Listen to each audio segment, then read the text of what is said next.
If Jefferson was in this house now, I know I could walk in and have a conversation with him about this issue. I'd also like to ask him how he justified keeping slaves if all men were declared equal. That's a tricky one, that. But that's the part of the American dream I aspire to, and he did too. The right to question the system, welcome change, demand that all voices and cultures be heard. I'm sure he would have been relieved to show me back out to the garden before I started on about how long it took for women to get the vote. And another thing, Mr. Jefferson. So after my initiation in New York, I stayed in America. I traveled to more than just the East and West coasts, and my education began. I sat for hours in the Museum of Television and Broadcasting, watching seminal American television shows. Being a comedic actress, I learnt so much from Lucille Ball, Gracie Allen, Carol Burnett, Lily Tomlin, Gilda Radner. Women had their own TV shows in America long before their counterparts in the UK. These women were fearless, outrageous, they had heart, and of course, confidence. I loved public television and national public radio. I still do. I appreciate their straightforward, uncommercial approach. I imagine I received at least a high school education in American history by watching the documentaries made by Ken Burns about the American West, jazz, baseball, the Civil War. I never tire of watching the camera push in on a black and white photograph of Lincoln's noble, craggy face as a fiddle plays a haunting melody.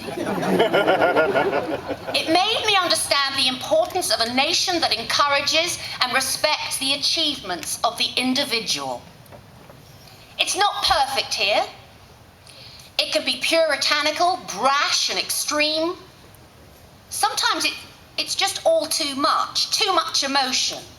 Too much personal exhibitionism, too much food, too much waste. Americans seem to speculate and overanalyze everything.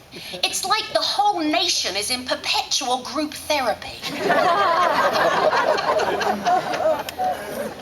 But it's the curiosity, this commitment to an ideal that drives us forward.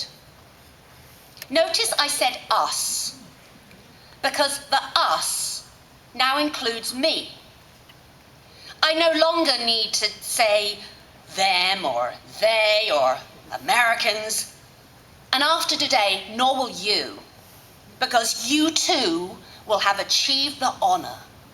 We'll all be in this together. But never forget where you are from. You're not supposed to. All the good things you have learned from your country of origin, the traditions you uphold, need to be shared. America is a big melting pot. They should get out and about more, by the way. 80% of Americans don't have passports. Oops.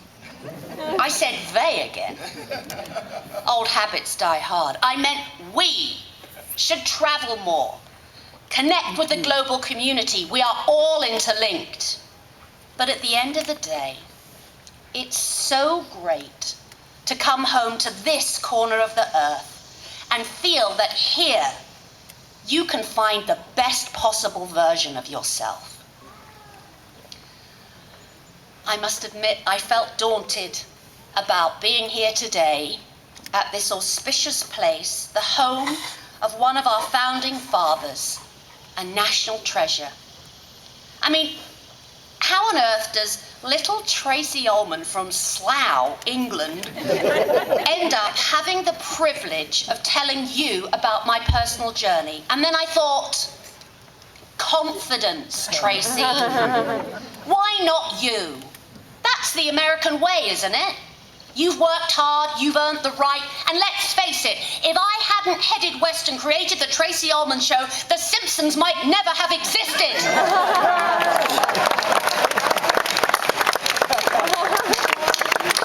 I have made an indelible mark on the cultural heritage of this land.